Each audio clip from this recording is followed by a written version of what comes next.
မင်္ဂလာပါခင်ဗျာကျွန်တော်တို့တွေဘဝကိုပိုကောင်းအောင်ပိုချမ်းသာအောင်ပိုပျော်ရွှင်အောင်အတင်းကျပ်စ조사ရင်းနဲ့ပဲပိုပြီးစိတ်ညစ်ပိုပြီးပင်ပန်းလာတာမျိုးကြုံဘူးကြလားလွန်ခဲ့တဲ့နှစ်ပေါင်းများစွာကရှီဟောင်းတာအိုပညာရှိကြီးလောင်းစုကအခုလိုပြောခဲ့ဘူးလေခြေပြားထောက်ပြီးရက်နေတဲ့သူဟာကြာကြာမတ်မတ်မရက်နိုင်ဘူးအလောတကြီးပြေးနေတဲ့သူဟာလည်းအဝေးကြီးမရောက်နိုင်ဘူးတဲ့ဒီနေ့ဗီဒီယိုမှာတော့ကျွန်တော်တို့တွေတိုးတက်အောင်အတင်းကျပ်မစ조사တော့ဘဲနဲ့ဘဝကိုပိုပြီးဘလို့အဆင်ပြေချောမွေ့အောင်ဖြတ်တန်းမလဲဆိုတဲ့တာအိုဝါဒရဲ့လျှို့ဝှက်ချက်အကြောင်းပြောပြသွားမှာဖြစ်ပါတယ်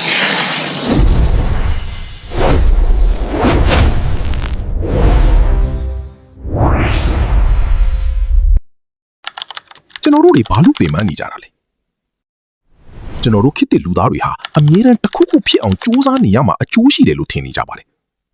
ဥပမာလောကကြီးကိုပြောင်းလဲပစ်ဖို့စူးစမ်းကြတယ်ကိုထင်တဲ့အကောင်းအဆိုးဆန်နှုံးနေနဲ့ကဘာကြီးကိုလိုက်ပုံသွင်းခြင်းကြတယ်ရလက်ကတော့ပိုပြီးသဘောထားကွဲလွဲမှုနဲ့တင်းမာမှုတွေပဲဖြစ်လာတယ်ပျော်ရွှင်မှုကိုအတင်းလိုက်ရှာကြတယ်ဘန်နဲ့ငွေတန်းချီရှိမှ YouTube မှာ subscriber တသိန်းပြည့်မှပျော်ရမယ်လို့သတ်မှတ်ထားတယ်အဲ့ဒီနောက်ကွယ်မှာခန္ဓာကိုယ်နဲ့စိတ်ပဲပြာပုံဖုံးသွားပြီးစစ်မှန်တဲ့ပျော်ရွှင်မှုနဲ့ဝေးသွားကြတယ်ကိုယ်တဘာဝမဟုတ်တာကိုဖြစ်ချင်ကြတယ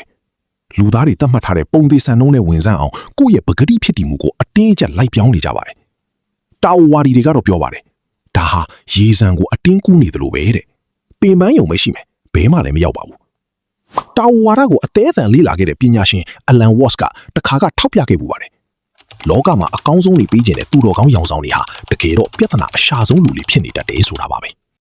ဲသူတို့ရဲ့လောကကြီးကိုငါတို့ကဲတင်မှဖြစ်မယ်ဆိုတဲ့စိတ်ဓာတ်ဟာတဘာဝတရားရဲ့စီးဆင်းမှုကိုခဏခဏအနှောက်အယှက်ဖြစ်စေပါတယ်။ဘာဖြစ်လို့လဲဆိုတော့သူတို့ဟာလူသားတွေဖန်တီးထားတဲ့အကောင်းအဆိုးဆိုတဲ့အယူအဆတွေကိုပဲအတင်းအကျပ်လိုက်လံပုံသွင်းချင်နေကြလို့ပါပဲ။ဒီလိုအတ္တဆွဲဖက်မှုတွေရဲ့စိုးကျိုးကိုပြဖို့19ရာစုနောက်ပိုင်းက Yellowstone တဘာဝဥယျာဉ်ကြီးရဲ့ဖြစ်ရပ်ထက်ကောင်းတဲ့ဥပမာမရှိတော့ပါဘူး။အဲ့ဒီတုန်းကလူတွေဟာသူတို့ရဲ့အကောင်းအဆိုးအယူဆအရာသမင်တွေကိုတော့တနာစရာအကောင်းတတဝါဝန်ပလွေတွေကိုတော့ရက်ဆက်တဲ့အဆိုးဘီလိန်တတဝါတွေလို့သတ်မှတ်လိုက်ကြတယ်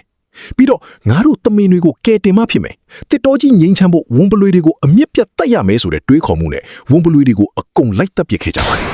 သူတို့ထင်တာကတော့ဝန်ပလွေတွေမရှိရင်တစ်တော်ကြီးဟာသမင်လေးတွေနဲ့အတူဥယျာဉ်တစ်ခုလိုတာယာသွားမယ်ပေါ့ဒါပေမဲ့တခေတ်ရလက်ကဘာဖြစ်သွားလဲသိလာ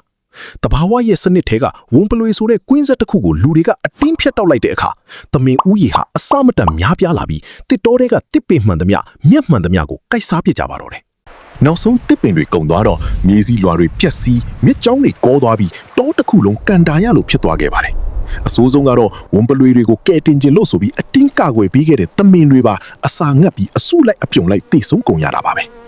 ဒါဟာတဘာဝတရားရဲ့စီးဆင်းမှုကိုလူသားတွေရဲ့ဉာဏ်ဉာဏ်စမ်းနဲ့ဝင်နှောက်ရှက်ရင်ဘလို့ကပ်ပြီးမျိုးစိုက်တက်လဲဆိုတာကိုပြတဲ့တာရကပါပဲ။တမိုင်းတစ်လျှောက်ဘာသာရေးစစ်ပွဲတွေလူမျိုးရေးစစ်ပွဲတွေဖြစ်လာရတာဟာလေဒီလိုစိတ်တက်မျိုးကြောင့်ပါပဲ။ငါတို့ကသာအမှန်တရားကိုကဲ့တင်မဲ့သူတွေတစ်ဖက်လူကတော့ဖျက်ဆီးရမယ့်အစိုးတရားတွေလို့ကိုယ့်ဘာသာအတိတ်ပဲဖွင့်ပြီးသူတော်ကောင်းရောင်ဆောင်ကအတင်းအကျပ်ပုံသွင်းမှုစူးစမ်းကြလို့ပါပဲ။တာဝါဒကပြောတဲ့ဝူဝေးဆိုတာဒါကိုပါပဲ။လောကကြီးမှာအကောင်းနဲ့အဆိုးအလင်းနဲ့အမောင်ဆိုတာဟန်ချက်ညီညီဒွန်တွဲနေတဲ့သဘာဝတရားတွေပါဒါကိုလူသားတွေရဲ့အမြင်ချင်းချင်းနဲ့ဝင်ရောက်ဆွတ်ဖက်ပြီးအတင်းအကျပ်ပုံသွင်းဖို့စ조사ခြင်းဟာကဲတင်ခြင်းမဟုတ်ပဲအားလုံးကိုပျက်စီးခြင်းစီပဲခေါ်ဆောင်သွားတဲ့ကြောင့်ဒီဝန်ပလွေတွေရဲ့ဖြစ်ရက်ကသက်သေပြနေပါတယ်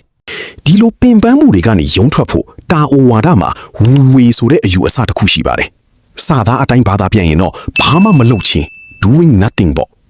ဒါပေမဲ့ဒါဟာပြီးအိတ်နေဖို့ပြောတာမဟုတ်ပါဘူးအကောင်းဆုံးအတိတ်ပဲကတော့အားစိုက်ထုတ်မှုမရှိပဲတဘာဝအတိုင်းစီးမျောလှုပ်ဆောင်ခြင်း effortless action ဖြစ်ပါတယ်ကျွန်တော်တို့တခါတလေအလုပ်တစ်ခုခုတည်းစိတ်နစ်ပြီးလုပ်နေရင်းနဲ့အချိန်လေးကုန်သွားမှမသိအောင်စီးမျောသွားတဲ့ flow state မျိုးကြုံပူကြမှာပါ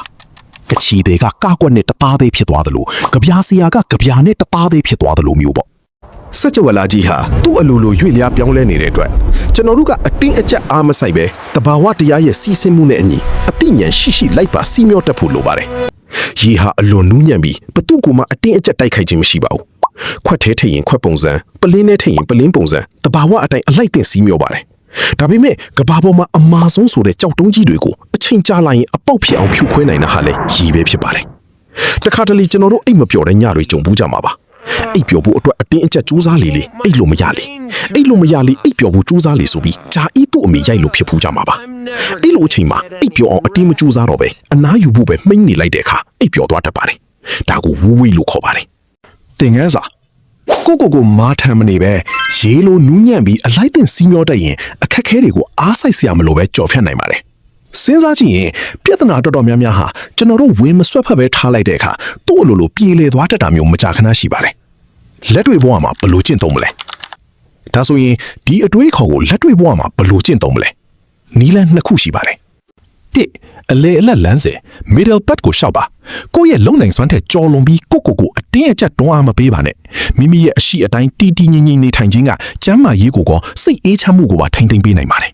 လူတယောက်ကိုချစ်လာအောင်ကိုယ့်ဘက်ပါလာအောင်အတင်းအကျပ်လိုက်ချုပ်ကန်ရင်အဲ့ဒီလူကပိုပြေးတတ်ပါတယ်အတင်းမကြိုးစားပဲကိုယ့်သဘာဝအတိုင်းအေးအေးချမ်းချမ်းနေထိုင်လိုက်တဲ့အခါမှာပဲဆွဲဆောင်မှုရှိပြီးအဆင်ပြေသွားတတ်ပါတယ်